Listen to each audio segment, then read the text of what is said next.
Thank you for coming back for episode 8. My name, as always, is Brandon. I am joined by Nixon, our sound guy. Yellow. He says yellow. Then we have young... Yo, what up? It's your boy, OG Geoff, because that's right. It's spelled with a G, baby. Okay. I don't know what I just did there. And then his eyes glazed over. They rolled back in his head. And then we have... Suddenly a gold chain appeared around my neck. And then it disappeared instantly. It was really shitty. And we also have Joe with us. There is no Joe, only Zool. It's true. Thank you, everybody, for listening for last week. And then this week, now we're talking about not Call of Duty, but Battlefield. Yeah. We seem to be... There's a trend. The news cycle for games seems to be very first-person shooter heavy right now. It is very... well. At least in the AAA Yeah. arena. That's been the case, not necessarily first-person shooter, but just first-person in games in general. Have just been... More and more games are just first-person now. I feel like it's more immersive that way because it puts you in their shoes. For me. It's always felt much more visceral being in first-person as a third. Well, I think it's just like larger companies just feel like the first-person perspective is a lot easier for people to get into. Mm-hmm. I just got your text message. Yeah, like first users. I'm walking over. Yeah, I just got that. Sorry. So like initial users, it's easier to like grab them, but like they're still, isometric and third-person side-scroller kind of games. Like imagine Mass Effect in first-person. It'd be weird. That'd be so fucking awesome though. Those environments, being able to look at them in first person. Yeah, it would be. I agree with you. The Citadel is one of the coolest environments just ever. Getting right up into Rex's grill and really checking out his scaly face. Exactly. Well, yeah, you would just be able to. I mean, I think you could still have the dynamic cut scenes and stuff the way they did, because Fallout did a similar thing, but it's just like most of the other stuff, the combat. To me, combat always feels much more visceral in first person. Yeah, true. I play PUBG in first person. Yeah. Because to me, it makes me feel more at risk than sitting there with third Yeah, person. I think your field of view is smaller. You only have that cone in front of you. Yeah. But I mean, for something like Battlefield and like this, especially because this one you're going back to World War II, so something like this is very. I feel like the first person being in the trenches, much like Battlefield 1 was. Right. Where it's like, I feel like it adds that level of terror, for lack of a better term. Right. Like, if you think about it as you're this guy just in the trenches, kind of in this giant battle, wondering what's going to happen or who's around you or anything like that. And then you're seeing somebody jump over the trenches with like a giant, with like a bayonet on the end of their rifle running at you. That's fucking terrifying. Yeah. Well, some would say that's scarier than a jump scare in a game, like that feeling of like actual fear and terror, being like, holy shit, I'm gonna fucking die. What's really cool about it, and you can see it when you watch the trailer, is they've taken a bigger stance on like improving the first person perspective, where like they've improved, like you can now jump and slide into a prone from running. Yeah. So it's like, it's like you're actually in combat. If you're in combat, you're not going to run over to cover and then duck down and then lay down. You can just immediately dive into a prone position. Yeah, we're talking about like where she slides down the hill kind of, and she can fucking like mowing people down. That was super cool. Yeah. Well, that's another thing is they've now implemented where when you're in prone, you can flip over onto your back. So you can see in front of you and then flip over and see behind you. Yeah. I saw a little bit of the video, but I didn't watch all of it. That's something I've been wanting in games for a while. Well, Rainbow Six Siege does that, which is great because that game is very tactical in that aspect. You have to be able to do stuff like that. Well, it's a small thing that allows for skill. Yeah. Because it allows for more dynamic movement, so it allows you to set yourself apart. It adds another tool to your repertoire without being ridiculous. Yeah. Without being like, oh, we can fucking run on walls and stuff like that. It's like, no, like, there was no reason why, historically accurate, in World War II, these people didn't do this. Yeah. And there's no reason why that, we can't have them do this now. It's like... It's a small thing, but it's a huge quality of life. Historical accuracy with anything in games is stupid. Because I think, what was it, the President of DICE did the best one. Showed a horse with 3 guys. One driving, one with an LMG, another with a flamethrower. Yeah. I think we threw historical accuracy out the window a long friggin' time ago. It's like, it's what is fun. Yeah, that's true. So if having that in the setting and with the technology and the stuff like that at that time and having those dynamic movements, that's fine with me. If you want accuracy, go play Euro Truck Simulator. Yeah, like Go play a simulation game. Don't play Battlefield 1 or 5 or Call of Duty 4 expecting historical accuracy. They're going to do the best they can, but at a point, like Joe said, is the game doesn't need to be historically. It needs to be fun. It needs to have people want to come back and play it. The point of the game is not the history. History is the impetus. Yeah. It gives them, hey, These what are the about rules. this? What if we played in this and this is the backdrop? Yeah. It's not the core where historians going out here and showing you how. No, it's like, this is a cool setting. Mm-hmm. Let's play in that sandbox. Yeah. Which is, to close the podcast, I want to talk about something that everybody's freaking out about. But we'll talk about that after we talk about the other things. Because it's something that's very stupid that I feel like as the gaming community, we just need to come together and agree on this. So we'll talk about that. I don't know what for the listeners, I don't know what he's going to say, so I'm titillated. I'm throwing a curveball here. It's just something that we talked about it a little bit on Friday. It's something that needs to be addressed. Yeah, he's getting real hot and bothered. I am. It's frustrating. No, I have the same level of frustration, maybe even more than he does with it. So, back to Battlefield 5. But a bunch of the stuff that they added to it, the coolest thing I think is the character customization they have. Because like you play a game like Call of Duty or you even play Battlefield 1, you could customize your character to an extent, like depending on the class that you were, it would change the way that your person looked. But this one, no, like they're letting you customize everything. Yeah. Like cosmetics, and like you can hair, face paint, jackets, helmets, everything. Like custom like paint jobs on your planes. Yeah, stuff like that. Like I love that because it's like I want to like if you think about somebody like the Red Baron, they were unique. They had a unique red plane. You know, like that was like, oh shit, that's the Red Baron. Yeah. I want to do that. I want to have my thing and be like, oh shit, that's hey, it's the Blue Buffoon. Basically, I'll be that shit. I want to be like, yes, like that's who that is. Like sweet, you know. And after playing one of the games that I've worked on, to where it's like I can fly like a motherfucker. All right. Well, what's also dope is that they're gonna have like multiple loadouts for the same. You can have multiple loadouts for the same weapon. So say you have attachments that are like for long range on a rifle, but suddenly you're spawning in the trenches. You can hot swap to a bayoneted rifle. So like change your attachments. Oh yeah, that's cool. On the fly. I like that. You know, I was not that interested in it because I'm over World War I or World War II, and I didn't play Battlefield 1. I think I've still got a code for it. But some of this stuff actually, I might actually pick up Battlefield. Yeah. The biggest thing for me is number one, like I like Call of Duty too. I like the fast pace of it, but the Battlefield 1 with Battlefield 5 with I forget what they're called, the grand maps. Grand operations. 64 on 64. That stuff is so much fun because the matches last like an hour. Yeah. Because it's like, if you're on the attacking team, you push forward. If you're on the defending team, you have to stop them. And it's like you can play for like an hour, and it's great. And these huge maps, and you get the scope of like these battles that these people were in. Well, what's really going to be cool about it too is they're going to have these giant maps that are going on, but as the chronologically as the players are physically from week to week, they're going to change what fronts and what maps are occurring during the war. Oh, that's cool. So it's this week the French really pushed into Germany, so the front's going to move and the maps are going to change. Oh, that's interesting. Yeah, you'll be in more like German maps since you're pushing into Germany kind of thing. That's awesome. That's very cool though that these games that are these online multiplayer games, I like the fact that now these companies are trying to have it be more living and dynamic and breathing. Like you said, like if so and so, like if say maybe this faction does better, this faction pushes into there, they push back, or the U.S. comes in, or whoever does whatever, that the featured, I say featured with like quotation marks, but like the main grand operations map or the main maps will be different that week rather than. Well, it's just they're taking a more interesting stance on their franchise now with Battlefield, where it's like it makes it feel a lot more like a living entity as a game as a service, but it's still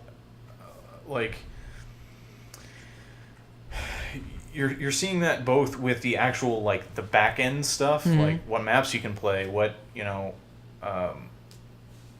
because on these maps you can unlock like certain planes. Yeah. On those specific maps, so if the front changes, you can't get that plane because again. you're no longer on that front. Yeah, which makes sense until it circles back around. Yeah. Well, that makes sense just as far as like a wartime thing. Like if you push forward, you're not going to move all of your supplies up there. You know, you're going to move what you can, but you're not going to take every plane and everything with you too. You know, stuff like that. But I think that's very cool. They're also moving towards in game. They're moving towards a more like it feels like you're actually in a battlefield. Yeah. Because they're going for like their particle effects and like their destructible environments and stuff are going insane. Yeah, it's physics based now, right? Yeah. Yeah, which is ridiculous. Which is also, I think they've also improved the hitboxes of the players because now they're like allowing players to like you can go prone and like crawl into little nooks and stuff, and lay in wait for someone to walk by. Allowing for more varied gameplay. Right. You know, you don't have to just be the Twitch shooter running around. Yeah, I like that. I will say one of the coolest things in Battlefield 1. I like Battlefield 1 a lot. I really liked that game. One of the coolest thing was the snipers. Yeah. And like if there was a sniper and they were laying down, if they were trying to snipe, you could see the reflection of the sun in their scope. Because that's how it was then. And that's how you could pinpoint them. But if you weren't looking for that, you wouldn't be able to see them. Right. I thought that was one of the coolest little things that they added, because then at that point, being another sniper, you guys were trying to counter, but you could see them. Like you'd shoot at them, they'd get up and run and move, and then you'd have to run and move, and then you'd have to look over there for the glint again. I loved that. That was one of the coolest little things, because whenever you got that person, you were like, "Fuck you, I'm better than you," kind of thing. I loved that. It was just a really cool little thing that they added to it. I hope they keep true to. I hope they do things like that, like small little things like that. Like if you pay attention, you won't get ambushed. You know, as long as you're like being more not methodical, but as long as you're like actively paying attention and being like, hey, maybe not. You know, you won't get murked. You won't get shot in the back with a trench gun. And a lot of this that I'm looking at here, this just goes back to the conversation we were having a few weeks ago about like PUBG and Fortnite. It's not what they need to do to ape the other. It's not what Battlefield needs to do to ape Call of Duty. It's what they need to do to lean into more of what Call of Duty is not. Yes. And all of that most of that on here is exactly what. Yeah. It's not running the same race. It's saying you're running the Iditarod and I'm running the Grand Prix or whatever. It's no longer like you said, it's no longer them mimicking each other. It's more so like PUBG and Fortnite. It's like one's more realistic. I say realistic with air quotes. One's more realistic, Battlefield, and then one's more, arcadey, over the top arcadey, which is Call of Duty. And so it's stuff like that, Yeah. Well, I mean, I think is awesome. They're also you can see some clear influences that they're pulling from other games, like. I mean, they're pulling influences, but also using historically like relevant things. Like if you're in an active front, and if you can manage to get a supply line up to the front line, you're gonna have people throwing down sandbags and laying out like barbed wire and stuff, which they're gonna start implementing, kind of like Fortnite, where you can if you're fighting an enemy, you can throw up stuff and but it's not going to have like you can't build like a 30-foot tall tower or like that and just keep running and jumping. But you can definitely set up have a guy roll up with some heavy artillery, throw down some sandbags and start and just kind of fortify that position. Yeah. That's cool because see that's like what I always say that Bungie does best. They don't necessarily innovate and come up with everything brand new, but they'll see something someone's doing and incorporate it in their own way and maybe even do it better. That seeing what Fortnite does and go, well, we don't want people building 100-foot towers and it's just about how high you can build. But what if we took a small element of that? I mean, that's really, really cool. I like that. I mean, another thing that I'm seeing here, because the lovely Mr. Geoff made this document for us to look over, which is great. Wink. That it says that the weapons and vehicles will be fully customizable. Assault engineer and pilot support and medic classes unlocked by default, which is great. You don't have to like actively, but then there are subclasses. I haven't seen. I know they talked about it briefly, but I don't think they've released anything about what the subclasses are. Am I right in that? Well, I think because I've read through the articles. I think the subclasses are like it's just like for the assault, I believe is one of the opening ones. You can either go from like a close quarters kind of guy or no, like a heavy weapon. It says right here that characters accumulate experience. They'll be able to unlock different subclasses referred to as archetypes. That will allow players to specialize down certain paths such as anti-tank role. And it says all those dice presentation was light on details. So they haven't really... But that's definitely cool. Like your assault person will be an anti-tank guy. He'll run up there with like a bazooka or like the anti-tank grenades and stuff like that, which is great. So I really look forward to seeing that, because then that makes it to where you have those 5 4-base classes, and then those branch out into each of those branch out into 4 base classes. So effectively you have 12 classes to choose from, which is great. It's 16, but okay. Was that? It was 16. I'm not good at math. I'm here to talk. Not here to do math. That's a British pronunciation. Cosmetics are not linked to player EXP as well, which is cool. And I believe what they said, they're getting rid of loot boxes, but there are 2 forms of currency in the game. So I'm not sure about that, which is fine. Probably it's just you earn currency and then you go to a shop and you spend your currency directly on what you want. Well, and that's what I'm thinking. Maybe they have currency for like your actual weapons and stuff like that, and they have currency for cosmetics. Yeah. So maybe they have missions that you do, and you get a special type of currency from that. You get currency from winning a match, which goes into your weapons, and the other one that you do for doing missions, like the specials. Say they have specialist missions. I would assume they probably are going to do it where it's like.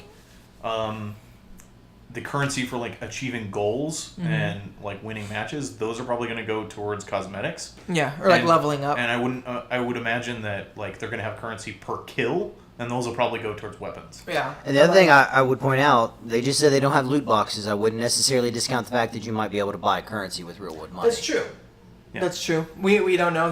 To be fair, it's still... And I'm okay with that. Especially if it's a thing where you can buy each individual item. I would rather spend $5, get whatever amount of the tchotchke currency is, and get the one thing that I want. Rather than buying a loot box and praying that I get the weapon. Because I would pay, like, say a loot box is $3. I would rather pay $5, get the exact amount of currency I need, and get the thing I want. I would pay more to get the specific than to pay less on the chance that I might get it. Yeah, I mean, this goes back to the conversation we had last week. I don't care about loot boxes. Have them in your game. I don't give a shit. I don't have to buy them.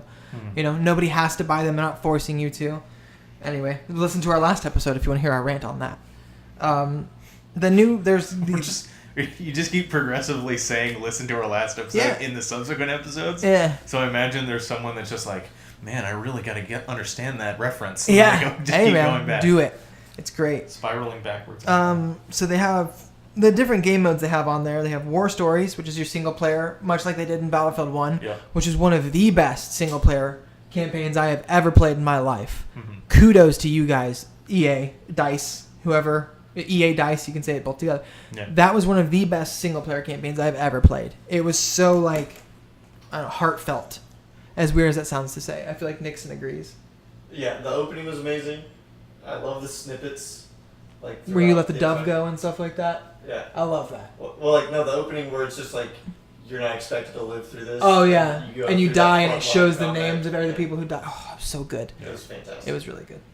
I'm going to play that again, actually. I have Battlefield 1 on my Xbox right now. I'm going to do it. Well, I mean, I'm going to sound like a retired old man now. But, there are, instances in, World War II where, people liked the Call of Duty, original Call of Duties, World War II kind of stuff. Because, there were certain battles in World War II where it's you couldn't make this shit up. Yeah. The amount of insane things that happened in it was the war. Yeah. So now here's the question: are they gonna do a D-Day story? I really wish they wouldn't. Yeah, D-Day's done to death. There's so many other cool things that happened in that war. It's it's already been done. Let's move on. Mm-hmm. Well, from a paratrooper standpoint, though, that'd be cool to see again. I only saw that in Airborne. Yeah. So I really hope they have a nice French campaign where your French resistance, because I think people really undervalued we like to crap on the French, but the amount of effort the French did and the French revolutionaries did during World War II, we probably couldn't have won it. D-Day may not have even happened if it hadn't been for them. Well, there's also just some insane battles that happened in the Pacific theater of World War II, where it's there was a soldier, I forget the name, but he was this guy where he before this battle was taking place, or before he got like his notoriety for this, he got his arm chopped off by a Japanese officer that had a commissioned Japanese army samurai sword, and then he killed the guy, took the sword. He only had one arm, and he stormed the hill and took it, like against like 30 people. So just this one-armed man that I guess he just took his belt off or something, or a shoelace, and tied up the stub of his arm, and just ran up a hill, just slicing dudes down. That's the most bad. Like, you can't make that up. One of the things that I would love for Battlefield 5 to have is the story of the Angel of Mons. Ooh, yeah. Where it's like supposedly there was a group of angels that protected a group of British soldiers and helped them like fight through this battle and stuff like that. That would be super cool. If there was like some weird supernatural thing in there, don't get me wrong, it doesn't have to be supernatural, but I would love to see that story and have them be like, oh no, like it actually happened. Like you kind of see like this weird supernatural thing, but it helps these soldiers win and everything like that. I think that'd be very cool because apparently, I love supernatural shit, but like apparently like in war, there's been hundreds of rumors of supernatural things happening because of the fact that the energy is so palpable and death is everywhere and life is everywhere and everything's so chaotic.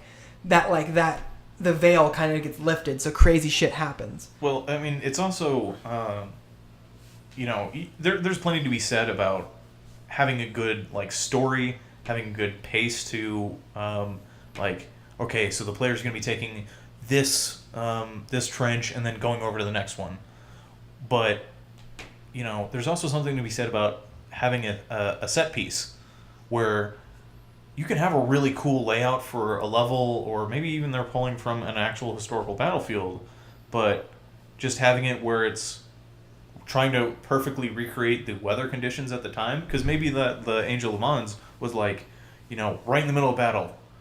You got clouds all up in the sky because there's like they've been shelling the ground, so it's just throwing dust everywhere, and then just suddenly just this beautiful God ray like parts, and you just see like It's clear. You can clearly see the enemy from through like the dust. Yeah. Like that'd be fucking glorious. They have the potential. Like they have the potential to have some of the like the cinematic setups be beautiful. Yeah. Because I see stuff like God of War. Like it's wrong to compare stuff to that, but like you see certain set pieces in God of War, certain parts in that, and you're like, fuck, like that is beautiful. Like holy shit, that's pretty. And you see like, in other games, I can only think of God of War at the moment, but it's happened in other games too. The introduction to Bioshock Infinite, where you're in that thing and you're in the little tube and Booker's freaking out, and you launch up, and then you get out of the clouds and you see the sun and it's beautiful, and the voice is hallelujah, and then you kind of spin around and you see Columbia. That was one of the most jaw-dropping parts in any game for me. Like the ability that they will have to kind of have this beauty shown in the middle of this tragic fucking war could be very cool. Right. I mean, that would be awesome. Yeah, that's what I'm talking about is, to go back to that Bioshock, it was a transition from this dark, stormy, like, it was kind of like a representation of like the sin of the Sodom below. Yeah. And it's transitioning to this glorious land in the sky. And they could do some really cool stuff because they're moving towards a physics-based, like, destructible environment stuff. So they could do some insane, like, maybe if they roll in that destructible environment stuff to, like, a single-player campaign, they could even make it where the single-player campaign, you wouldn't see the same thing twice. Yeah, that would be very cool because it would make it'd be the same story, but you wouldn't get there the exact same way. So it'd be like your gameplays are unique. Yeah. Like your single player go-throughs are just unique and different for one another, which would be awesome. Yeah. But a big thing that I'm excited about is they're focusing more on teamwork. Like the squads are going to be a legitimate thing now, rather than just like, oh, everybody in the squad's a sniper, let's fucking go. Yeah. Like they want to focus more on having medics be more powerful, more prevalent, where they aren't just people who revive people. Yeah. They do a lot more than just that. Well, they're also medics are going to be the only people that can fully revive someone. Yes. Like, if you're an assault class, you can still have, like, a med kit and you can patch someone up. Yeah, but if somebody's down, they're the only people that can actively bring them back kind of thing. Yeah. See, I heard different. I heard anybody can pick up a down person, but they can't heal them. Like, only a medic can Either or. I mean, we may have gotten the facts mixed up, but either or, medics are prevalent because I play medic. I'm not very good at games. I always play support. I have no problem being a support class. You know, I like it. Yeah. But it's that whole thing, like, that's like my bread and butter. You know, like that's where I get my points. That's where I show my usefulness in the game. So I like the fact that not everybody can do what a medic can do now, and I can be good on my squad just by being a good medic. Offering more avenues to play the game. Yeah. You know, I mean, that's life. There are multiple avenues to get to places and stuff like that. And in multiple ways, war's not won just by one person that's really, really good at shooting, or even a few people that's really, really good at shooting. It's a group effort. And so by having a game that mimics that, there's your historical and realistic accuracy there. It's a team working in concert, each with unique abilities that allow you to get to the victory point. That's cool. I really, really enjoy that. Yeah. I mean, everything I've seen for Battlefield, fuck Call of Duty. Like, I will pre-order Battlefield strictly just so I can get into the beta and try it out. I know that I don't care. I'll pre-order games because I can pay them off as time goes on. I don't have to pay them off in one lump sum. But anyway, like I'll go pre-order. If they were like, hey, the beta opens tomorrow, I'd go pre-order it today and play and get it because I really want. Everything I've seen on this game looks awesome. Yeah. So I mean that. I just think it would be. I haven't played a Battlefield game since like Battlefield 2. So I like, depending on how many of my friends get it and that kind of stuff, I might pick it up just because. I mean, how awesome would it be? You're half an hour into a game. You're with a group of your friends. You just got to a shelled out building. You threw up camo netting so airplanes going overhead don't know that you're in there. Yeah. You have a heavy machine gun mounted up. You got sandbags on the doors so and like, Jesus, where's a medic? And then just fucking Timmy walks in like, hey guys, what's up? Oh my god. And I think that's an interesting thing for the squads is that there's 4 of us in here right now. Say the squad's 4 people. We could all be doing drastically different things, you know? And it's like that whole thing where to Joe's point, you have to work in tandem together. So it's that thing, it's like, you are happy. You're not happy, but you're more inclined to work together if it's with people that you like. Right. And if working as that squad actively helps you in this game, because some games are like, oh, it's team-based, but it's not, Right. But like if that's the thing where it's like if our squad does better because we have one of each, like that's super awesome. Like that makes it towards like no, we can be the best fucking squad. Like let's fucking do this. Which is very cool. But Battlefield 5, which I'm surprised about this, it drops. If you have EA Access and Origin Access, it drops October 11th, which is 5 months away. Less than 5. Fairly soon? Yeah. 4 months away. If you get the deluxe edition, it's on October 16th, and the standard edition, October 19th. Yeah. But yeah, it's going to launch across every platform, same days, which is super cool. It's launching across PS4, Xbox, and PC. Yep. Yeah. Not all platforms. No, all major platforms. No, I guess Switch is major. Yeah, where's my Switch port? Yeah. But people are going to ask that. That's true. That's very true. But I think that's cool. It's kind of funny. They're like, please buy our EA Access. Buy it, please. It's a phenomenal deal. It's like $15-$20 a year. Really? I don't know that. Yeah. I thought it was like per month. Well, you can do it per month, or you can pay like $15-$20 for the year, and that's it. What's roped into that? I don't know. It's EA Access. It's just what they consider their vault of games and stuff like that. Oh, so you just get the whole catalog? Not the whole catalog, the specific games that they have in their vaults and stuff like that. But like things usually get put into it a year afterwards. I know. Andromeda got put in there the day it dropped. I bought it. Oh man, let me. It wasn't available the day it dropped. Yeah. It became months later, but you could play the game early. Yeah, that's what through it was. EA Access. Yeah, and then the demo that you got to play, you could transfer that data over into the actual game. That's what it was. Yes. Yeah. But that's cool though. I'm just. Like, I wouldn't sell EA Access off of Andromeda. It's like, buy this microwave so you can microwave your nuts and get cancer. But I mean, there's it was before Andromeda. Yeah. It was like before it was like, Andromeda's terrible. You know? Well, but all 3 Mass Effects are on there. Yeah. All Dragon Ages are now on there. Yeah. All Battlefields are now on there. Most of their sports games are on there. I know PvZ2 and I think 1 are on. Like, most of their stuff within a year gets put in the vault. So, like Titanfall 2, all of that stuff is in the vault. So if you have EA Access, as long as your EA Access is live, you can play whatever's in the vault. You can download it and play it. Yeah. It's a phenomenal deal. One thing I forgot to say Only about available on Battlefield. Xbox though. Yeah. One thing I forgot to say about Battlefield is that they're getting rid of their premium pass. Yep. And I think that I don't know if they're getting rid of DLC. Like I wonder if they're. But I know that they're gonna do free updates. Yeah. To the game, which is great. Do that. Because then at that point, your expansions that you release can be actual expansions and not just like free updates. Right. And I will pay for expansions. I hate paying for what can technically be a free update. You know. Well, that's what I like about like one new map, one new gun. You know, that's it. Like I hate paying for that shit. That is one thing that is almost good about the loot crate system that companies have started to adopt. Is it's pushed DLC and expansions into like actual hardcore like content updates to a game rather than just like, oh, you get a fancy cape. Yeah. And ooh, look at this crown. Like, no, it's an actual. This is a whole new area. You get a house or what have you. Yeah. It's just it's good that companies are moving back towards a DLC and expansion. Yeah. This is an actual sizable content increase. Yeah. So good on you, Dice. I will pick up.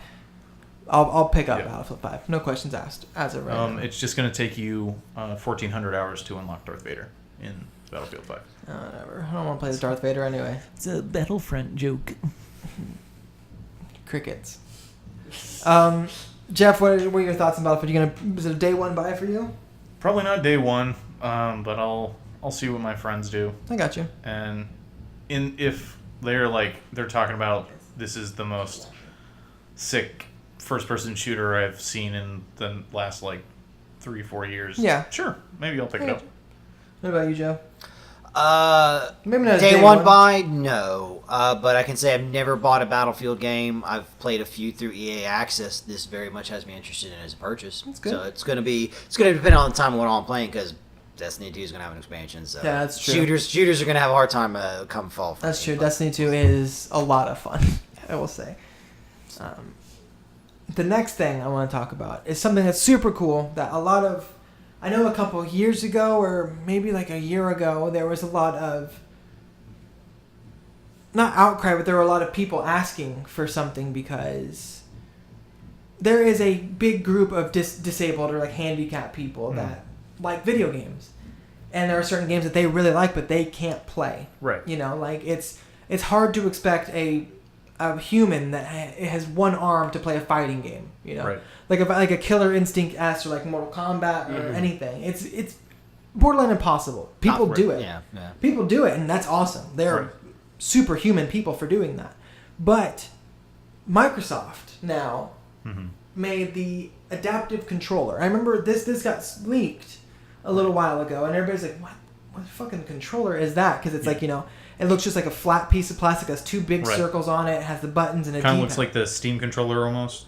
Yeah, it looked like it had the haptic feedback touchpads that the Steam controller had. But then, Microsoft came out and said what it was. Yeah. And it's the adaptive controller. Yeah. For people with disabilities, which is great. They made this strictly just for this market. Yeah. Which is awesome. Because there are already a lot of different attachments, like the ones where you can blow in it, or you can hit. There's a thing where they can wear and they can hit with their chin, or they can hit with their head and stuff like that. Those things exist for wheelchairs and all that stuff for their accessibility, but this is the first game developer that has developed a peripheral that will interact with all of that. Yes. And I'm sure the middleware, trying to figure out the middleware for that was probably an absolute nightmare. Yes. Well, this is also Microsoft or. The other Nintendo and PS4 have tried to implement certain things like this, but Microsoft has already been working on the software relevant kind of stuff for this. Yeah. They implemented the system where you can actually map two controllers to do the same input for one. So it's basically for anyone that has difficulty holding an actual controller.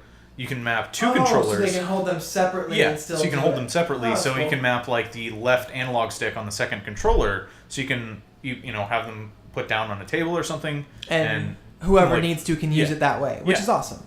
Yeah. And they've implemented other software stuff. I think there was it was just a little bit more intuitive for just navigating menus in the actual Xbox. Like the voice commands and stuff, they've intentionally made more intuitive, so people with a little bit more difficulty, just like if you want to use the Netflix app or something on it, it's just more intuitive for someone to just be able to say it rather than actively have to go and pick up a controller and do it that way. Which, I mean, to me, we talked about this a little bit off mic, but it's Microsoft. I don't think they're going to make money off of this. This isn't something that they are going to be able to market to the mass. No, they've intentionally made it cheap. Well, and that's what I'm saying though, is that they may not even break even on this. Yeah, they're probably going to lose money on this. Oh yeah. But that's awesome that they're doing this anyway. Yeah. It's the thing that it kind of leads into what I want to talk about towards the end, where it's like, as a gaming community, like people focus so much on how we're different. We don't need to do that. Right. We all play video games. We're all super nerds. We all fucking mouth breathe 90% of the time. It's. I'm so happy the fact that there's now this group of people who have been ostracized and who can't do regular things, but now they can compete and stuff like this. Now they can play these things. They can do stuff with other people instead of just watching somebody do it. You know, like they can actively participate, which is great. An amazing thought. Let's be inclusive. Yeah. Well, it's right. Like, oh my god. Well, what's also just fantastic about it is they have actively opened up the door for more creativity. Yeah. Not just amongst like the developers to help with getting a larger audience for people to play with, but like the people that are actively interested in video games and they just didn't have the physical ability to do it previously. Exactly. And like, this is I mean, not a one-to-one comparison, but like historically the innovations that have been done to like make things easier for people that just like the first audiobook that was ever created, it was printed onto like a vinyl record to help someone with I forget the actual story. Somebody who can't see. Yeah, it was a blind person that they loved having books read to them, but they just didn't want to have to keep asking. So they requested, "Can you print this onto a vinyl record for me?" But now look at it. Yeah, so it's like there's been a ton of different innovations that have been done throughout relatively recent history. I mean, I can't really speak for the Middle Ages doing a lot of stuff for the people with disabilities, but just increasing the ease and ability to do stuff improves innovation at large. Just having this new ability to have this entirely mappable controller. Yeah. Like you can come up with a bunch of crazy different peripherals, but as long as whatever the player is like doing provides an input to the controller, it will map to that. Yeah.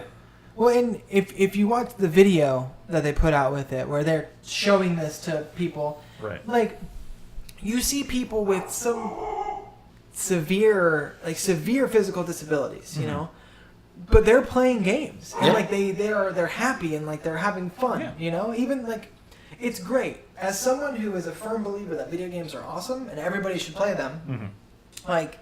That's so great that these people who may not have an outlet to do stuff or may not have like that thing to, I don't know, help them get out and do something. Yeah. You know, like people read books to get away from stuff. I don't like reading. Fuck that. Well, I'm not a nerd. But it's like playing video games is my way of breaking that reality. You know, it's like I can't go outside and throw a magical axe around and catch it with my son and like kill gods and stuff like that.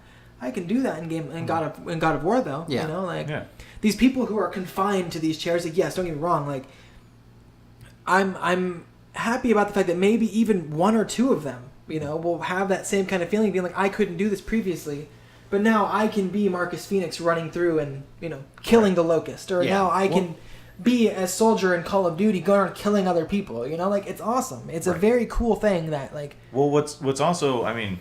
You can see interviews with vets from armed conflicts, where a lot of the complaints they'll have is it's not that they got their hand blown off and it hurts.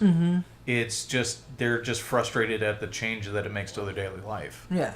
It's just, they even when they were on base, they would have a Xbox that when they were off duty they would play with their friends back home because they had a good internet connection, and they miss that. Yeah. So just having that ability to provide this back to them, or someone that was just born with a physical ailment, it's just great to be able to kind of open that up and just be like, hey, you can do regular shit again. Well, it's not just like there's no reason why you shouldn't be able to do this. Yeah. So we're just providing you with the ability to just like, yeah, man, fucking come back to gaming. And you shouldn't have to pay thousands of dollars for these ridiculous peripherals.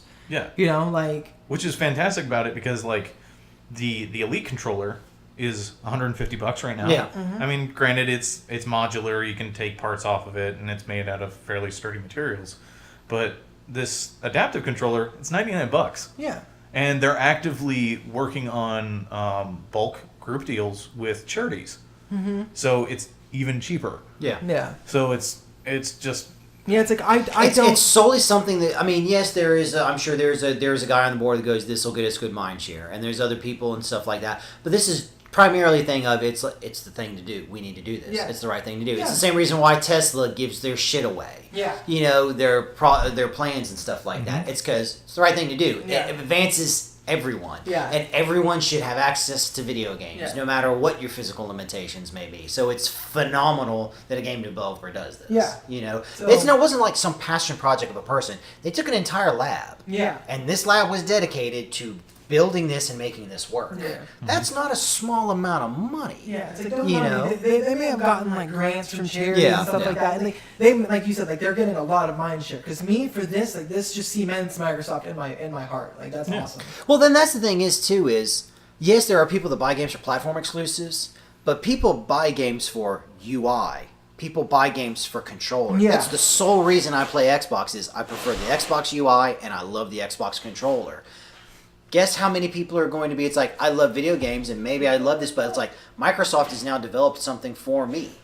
They may have earned it may not be a massive chunk of the audience, but they could have very well just earned lifetime members of a particular audience. Because it's like, you guys were the first ones to acknowledge us and say, hey, you should be included in this too. What's also great about it is, I don't know if you've ever taken a PS4 controller and plugged it into a PC, but there's plenty of times where that PS4 controller does not register unless the game natively supports it. Yeah. Pretty much for Microsoft controllers, granted, Microsoft does kind of make Windows. Yeah. I get that. But, it's still going to recognize the adaptive controller as if it was an Xbox controller, which is plug and play. Yeah, yeah. So if that's the case, you can have a guy, maybe he doesn't even want to buy an Xbox, but he gets the adaptive controller. Yeah, but he has a PC. Well, I mean, a perfect example of, imagine something like a guy that truly loves Civ, but is so disabled he can't use the keyboard. Yeah. Yeah. What if Firaxis decides, hey, we're going to include this, we're going to fix support so a person like this can play our game? Yeah. Because Civ is a very, very complicated game with a lot of things to manage. It's like there's a whole slew of games that not only were they limited by that, but people in general who don't have that physical disability can be limited to. Yeah. So it's like you open up it just allows more people to experience this phenomenal hobby that we all love. And Yeah. That's a good thing. Well, and a big thing for me too is imagine how much it's going to change. You see Twitch streamers, right?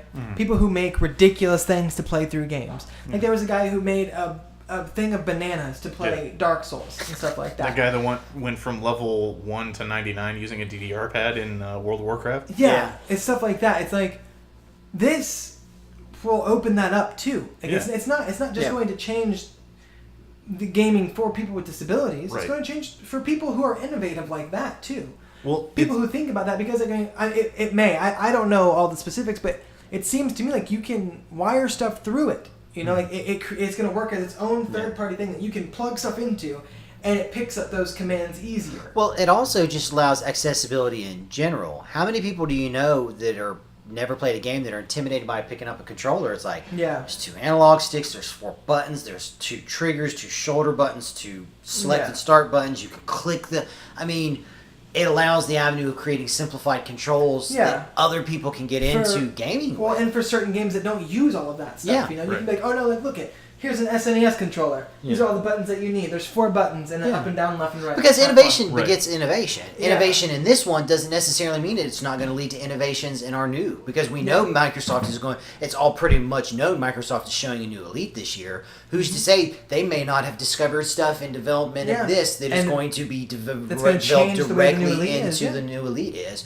Or whatever their controller for the next Xbox is. Or whatever, Innovation begets innovation, and so this is fucking good for everyone. Yeah, it's huge. I think as somebody whose video games have personally saved my life, I'm all about it. I'm all about having more people who are ostracized and who can't do these things play video games and be. I don't have that saving grace for maybe they're like, hey, everything's not so bad. Yeah, it could be worse. I don't know. I can't even begin to imagine. But it's that whole thing. It's like. Well, it's just... I hope that even there's at least just even one person that this changes their outlook on something. Right. This gives them something to look forward to. Right. That's my thing. Well, it's just, having this basic gesture of no, people should just be allowed to play. Yeah. It's great. Yeah. And then that whole topic, which Microsoft, kudos to you, that's awesome. Everybody tell them that they're amazing for doing this, and hopefully they eventually work with Sony and Nintendo to where this can go on everything. Mm-hmm. But the last thing that I want to talk about, we're kind of wrapping up. We may go a little short today, but okay. The bigotry that we see every day in gaming, Joe and I have talked about this at lengths. Mm-hmm. It's not even just the bigotry, just the fact that bigotry, misogyny, just insular thinking. Yeah. We were talking on Friday, I hate the word casual. I do. Yeah. I understand it's a common parlance term, but, and I'm not trying to say this, but this needs to be an example. The term Negro was actually a common parlance word. Yeah. No one uses it anymore because of the connotation that is now associated with it. People use casual in a pejorative term. Oh, so you're a casual. Yeah. And it's this insular thinking that we have is holding in my opinion, frustrates me and holds us back as gamers. One of the biggest things for me is the amount of the amount of things that I have seen just based off of the Battlefield 5 reveal. Oh yeah. People getting so upset that there's women in this World War II game. Women have fought for hundreds and hundreds of years, even back in the Shield Maiden days. Ooh. The Valkyrie are a thing for a reason. The Amazons, it's this isn't the first time, and I just think that it's 2018, as dumb as it sounds, we're moving forward, trying to move forward. We're trying to, yes. Well, I think it's also, it's just really stupid that they go off of, women weren't in World War II, or they weren't they changed the goalpost on that as soon as someone calls their bullshit out. Yeah. Right. Yeah, they keep changing the goalpost. No, it first off, we already discussed, it really doesn't matter what, for historical accuracy. It does not matter. No. So if you want to have a woman on the front lines, sure. Historically, women weren't on the front lines just because they, this is actual, anatomically, women have faster cognition. So when it comes into crisis situations, they were better than us. They were better at being medics, or they were better at being snipers because they were physically smaller. They could get into higher locations a lot easier because they could get smaller handholds. Also, certain things are going to support. They don't have to have more support on it because they're smaller in frame and stature and stuff. Obviously, like that. They can hide in trees that a guy wouldn't be able to. Obviously, there are exceptions to the rule. I've met women that could probably crush my skull. Yeah. But it's no, there have been badass ladies all throughout history, and badass people of every different nationality and race, and everything. It's there's no need to get all up in arms about I can't believe that they're putting this person in because of like tokenism or something. Like, no, they're... It's not tokenism. Yeah. As a white male, I've had access for all my life to see stuff where I'm the hero on the cover. Yeah. But to that girl that was told, or woman, girl, whatever, that was told they couldn't be a soldier because they're a woman, and they see that on the cover, that means the world to them. Yeah. It shows them that's possible, that they can be inclusive, that this is for them. It's the same when you see friggin' Ajay Ghale on Far Cry 5, you know, a person of Middle Eastern or Pakistani or Indian, I don't remember entirely, you know, that's important. Yeah. They do not see themselves in the role as the hero. No, they do not see themselves as the focus of the story. No, they need to. And everyone needs to feel that. You know, we need as gamers to understand sometimes we can play the game and maybe not necessarily like it, but maybe that game wasn't for us. You know, maybe it was for another audience to finally have their time to do it. You know, and that's okay. Well, for me, I'm not even focused on like, I understand that there is an importance that people of different communities can feel when they see that their particular community is being represented. Mm-hmm. For me, I just want everyone to realize it really doesn't matter. Mm-hmm. As long as the character is cool, I don't care what they look, what they physically look like. If the person that resides within the meat form, the shell out beyond the mind and the soul, it doesn't matter. As long as the character is cool, I'll play. Exactly. Yeah. Exactly. It's a big thing for me is just the way that the world is at the moment. You know, the way that everything has been.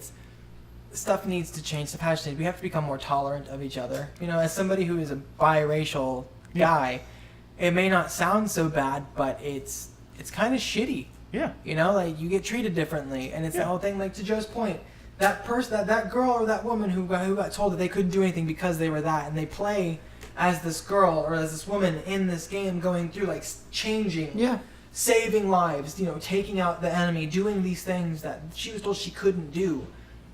That's important. Well, it's the larger story too. Just like people say, well, why does it matter that this character is gay or lesbian? It's like, well, maybe that gay or lesbian boy or girl, as they were young, found that character because of that common thread. Well, and so now that's not the only thing they identify with, and that's not the only thing that defines that character, and that's not the only thing that's important. But that could have been the initial thing that drew them to that character. That person is like me in this aspect. Yeah. And now that character becomes important. And so seeing themselves represented in that form means all the world to that person. You know, that's why it's important to have people on the covers like that. That's why it's important to have characters that aspect. It's not tokenism. I get tired of people saying that. No, it's not. It's inclusion. Right. On that note, you guys can find us at All Chat Podcast, which is our Twitter handle. Mine is BrandonBomber89. We have Joseph _Ethan. And I remembered it this time. Geoff's is GH Kindmind. And then we also have Joe, which is the letter J, Connell, Connel, Cowan, Cowan. Okay, cool.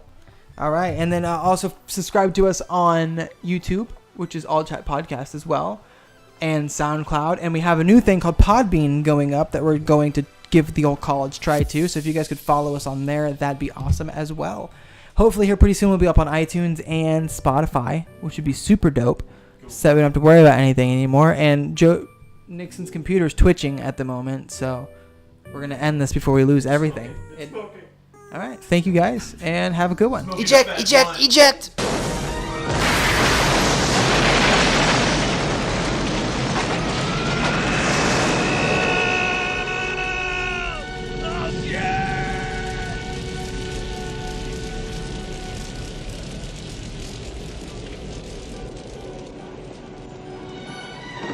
You lucky fuck.